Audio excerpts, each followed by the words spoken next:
गणतंत्र दिवस के अवसर पर जो झांकियां पुरस्कृत हुई है, नृत्य पुरस्कृत हुआ है, विभाग पुरस्कृत हुए हैं, उसके हमारे सभी साथीगण, उपस्थित मेरे प्रिय बहनों, भाइयों, भांजे और भांजियों, आज सभा कक्ष में आके एक अद्भुत अनुभव हो रहा है। मध्य प्रदेश की राजधानी है भोपाल और हमारा वर्षों पहले बना रविंद्र भवन, उसका एक अपना इतिहास है, हमें उस पर गर्व है। लेकिन धीरे धीरे स्थान की सीमितता यह सोचने के लिए विवश करती थी कि राजधानी में एक बड़ा समागम का केंद्र होना चाहिए। पहले इसकी योजना बनी थी 1000 की, तो मैंने कहा 1000 नहीं, कम से कम 1500 की क्षमता वाला रविंद्र समागम केंद्र बनना चाहिए। आज वो बनकर तैयार है, भव्य स्वरूप में तैयार है, और ये सभा गृह तो इसमें है ही, लेकिन इसके अतिरिक्त 212 व्यक्तियों का अगर छोटा कार्यक्रम करना हो तो इतने बड़े हॉल की जरूरत नहीं है। आपने भी वीडियो प्रेजेंटेशन में देखा 212 व्यक्तियों का गौरांजनी मिनी ऑडिटोरियम भी है। 250, देखो भाई, ताली बजे तो मन से बजे, जो काम करो दिल से करो। 350 व्यक्तियों की बैठक क्षमता का कॉस्की बैंक्वेट हॉल, 80 व्यक्तियों की बैठक क्षमता का जय जयवंती बोर्ड रूम, 35 व्यक्तियों की बैठक की क्षमता का मालकोस मीटिंग हॉल, 40 व्यक्तियों की क्षमता के 2 ललित आर्ट गैलरी कक्ष, प्रदर्शन दीर्घा, एक नहीं इसमें देवगंधार वीआईपी रूम, फिर मल्हार ऑडियो रिकॉर्डिंग स्टूडियो, ये नाम भी आपने बहुत अच्छे सोचे हैं। मल्हार भी है, सरस्वती लाइब्रेरी भी है, Shri Ranjani video recording studio भी है, कनकधानी प्रकाश एवं ध्वनि नियंत्रण कक्ष भी है, सरस्वती रंजनी मुद्रण और प्रकाशन कक्ष भी है, केदारा नट ऑडियो वीडियो लाइब्रेरी कक्ष भी है, आभावती कला कक्ष भी है, और आज अपनी संपूर्ण आभा के साथ ये दमक रहा है, कला के नए रंग बिखेर रहा है। सचमुच में मैं प्रसन्न हूं।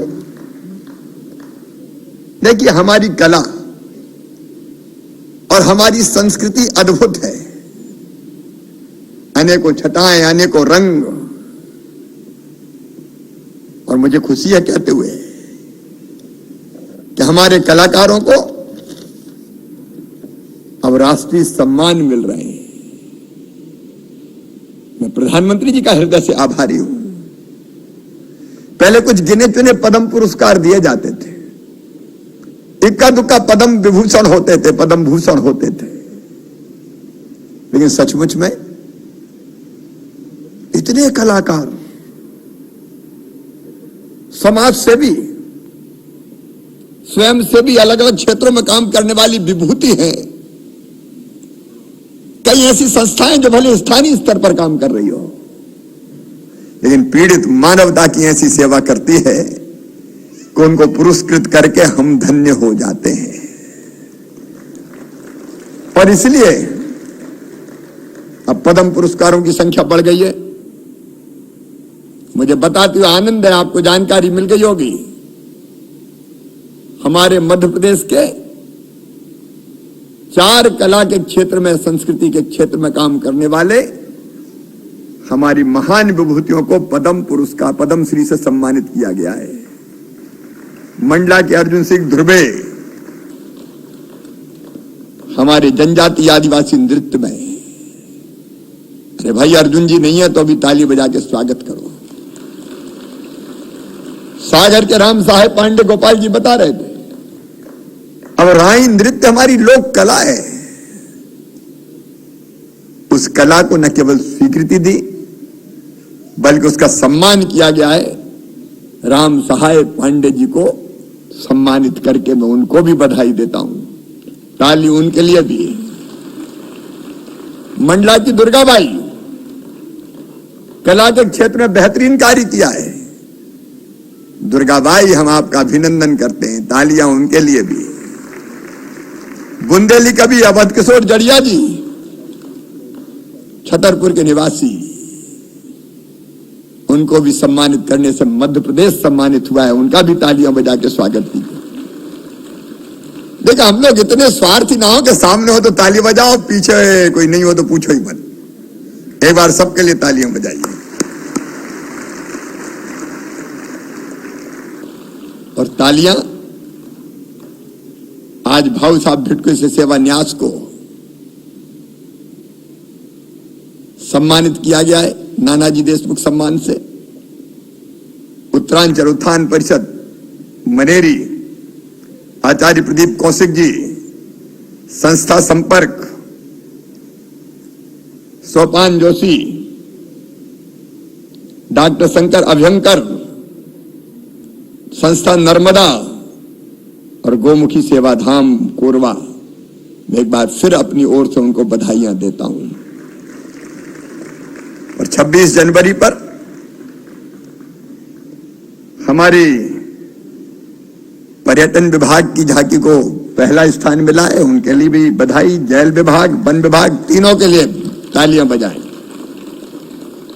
और भगौरिया नृत्य हम बाहर देख रहे थे तो मुझे लगा अंदर बाद में चलो, पहले जम के नाच लो। भील जनजाति के हमारे कलाकार, उनको भी बधाई। हमारी एसटीएफ और हाक फोर्स हमारा गौरव और गर्व है, इनके लिए जोर से तालियां बजाइए। आंतरिक सुरक्षा के लिए संघर्ष कर रहे हैं। छत्तीसगढ़ के हमारे साथी जिनको सम्मानित किया गया है, और एनसीसी के हमारे बेटा बेटियां, उनके लिए भी तालियां बजाइए। आज मैं सोच रहा था, हम अखबार पर, और उनके लिए भी ताली बजाइए जिनने टीकाकरण का काम किया है, कोविड की महामारी से लड़े हैं। और आज मैं बताते हुए मुझे प्रसन्नता है कि मध्य प्रदेश ने 11 करोड़ टीके के डोज लगा लिए हैं। 11 करोड़। हमारा पहला डोज 97%, 97% से ज्यादा लोगों को लग चुका है। अब 3% तो मिल ही नहीं रहे। उनको ढूंढ रहे तो कोई कहता है नहीं, कोई कहते हैं बाहर गए। लेकिन मैं इनका छोड़ना मत, जहां मिल जाए वहीं लगा दो।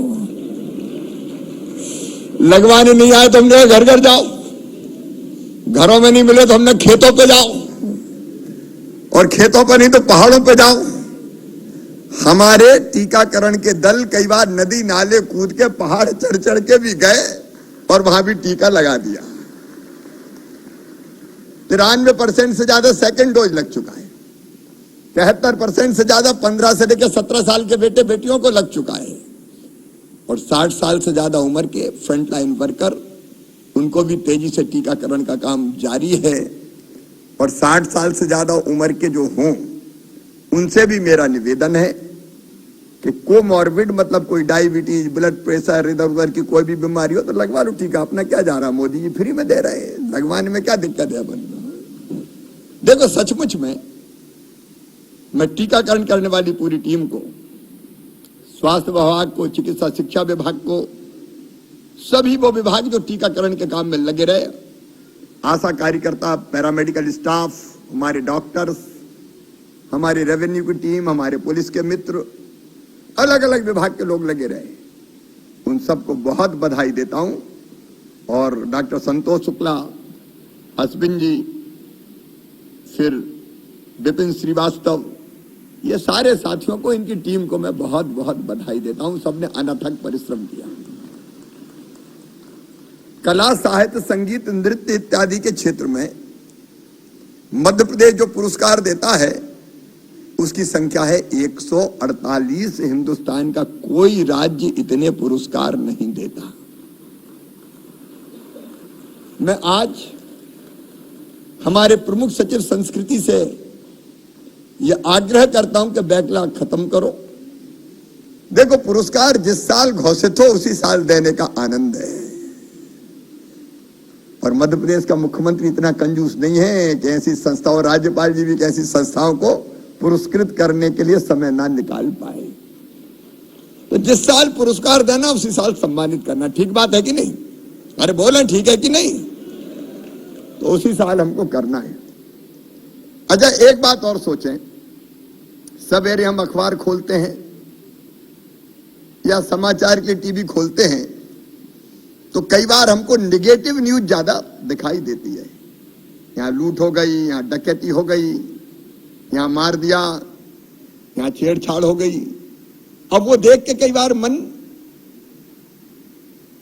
बार ऐसा होता है कि है क्या समाज में सब खराब ही लोग हैं। लेकिन मैं सच कह रहा हूं, इस भव्य दृश्य और जिन लोगों को सम्मानित किया है, अच्छा काम करने वाले गलत काम करने वालों के मुकाबले बहुत बड़ी संख्या में, बहुत बड़ी संख्या सचमुच में सज्जन समाज बहुत बड़ा है। लेकिन सच यह है कि जो अच्छा काम होता है वो खबर नहीं बन पाता। जहां गड़बड़ होती है न्यूज वही बनती है। मैंने पत्रकार मित्रों से पूछा कितना अच्छा काम करते हैं लोग। अब हमारे सरकारी कर्मचारी, अधिकारी भी ये आलोचना का शिकार तो बहुत होते हैं। मैं पवित्र हृदय से कह रहा हूं, हमारे शासकीय कर्मचारियों, अधिकारियों, पुलिस के मित्रों, आलोचना बहुत होती है। लेकिन काम कितने लोग हैं जो बहुत अच्छा करते हैं? क्या कभी उनको उतनी प्रशंसा मिलती है?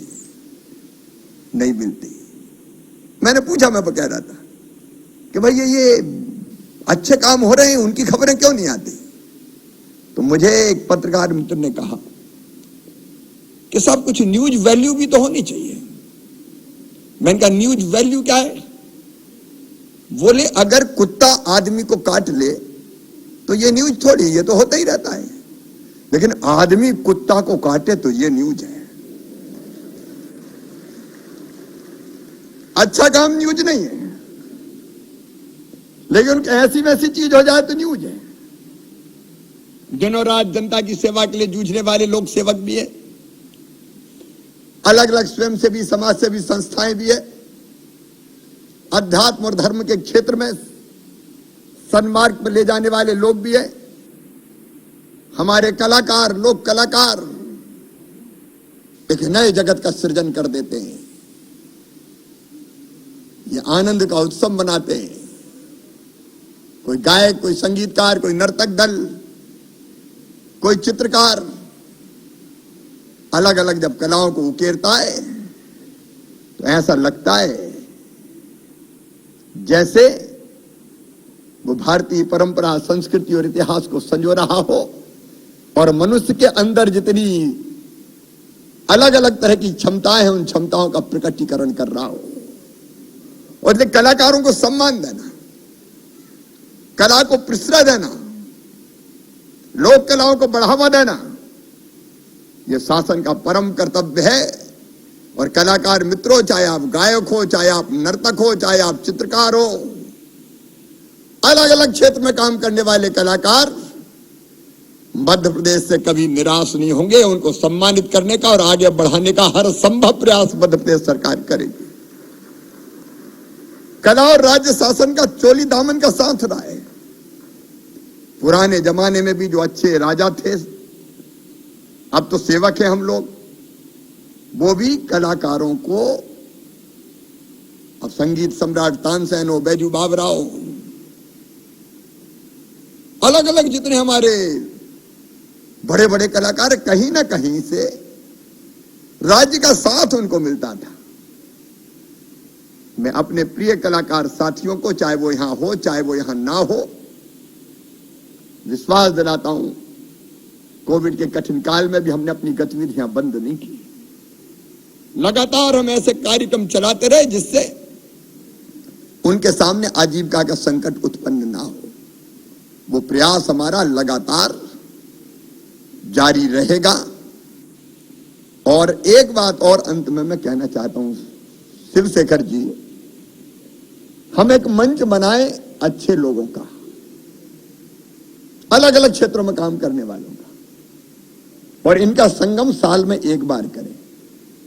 अच्छी संस्थाओं का क्यों हम नहीं मिल सकते एक बार?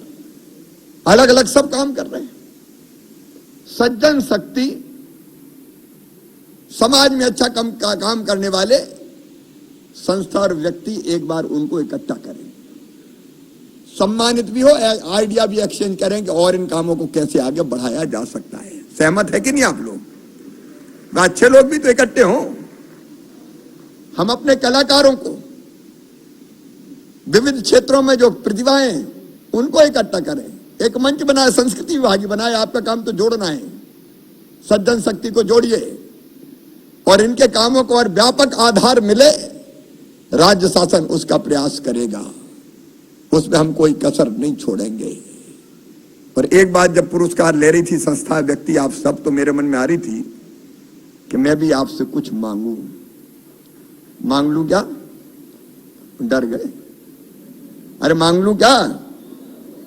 एक प्रार्थना मैं करता हूं, जिनको आज सम्मानित किया गया है, वे सम्मान के आनंद कहिए, सामाजिक स्वीकृति कहिए, वो कम से कम अपने यहां जाके एक पेड़ जरूर लगा दे, मैं धन्य हो जाऊंगा।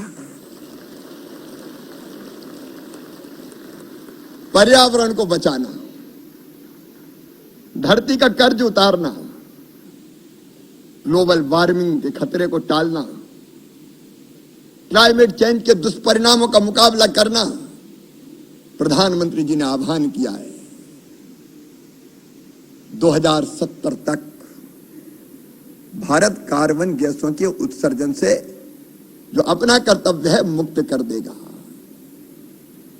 हमारी ड्यूटी है कि इस धरती को आने वाली पीढ़ियों के लिए हम बेहतर छोड़ के जाएं। इसलिए मैं परम कर्तव्य मान के मुख्यमंत्री होते हुए भी रोज एक पेड़ लगाता हूं। मैं रोज की बात नहीं कर रहा, लेकिन हर आनंद और प्रसन्नता के मौके पर इस पुरस्कार के बाद तो लगाना भी, लेकिन साल में एक पेड़ और लगाना, मैं धन्य हो जाऊंगा। और हम सचमुच में ऑक्सीजन प्लांट लगाएंगे, केवल पेड़ नहीं, उन्हीं से तो ऑक्सीजन मिलती है सच्ची। एक बार फिर आप सब मित्रों का, जिनको सम्मानित किया गया है और जो इस कार्यक्रम में उपस्थित है, मैं उनको फिर बहुत बहुत बधाई देता हूं।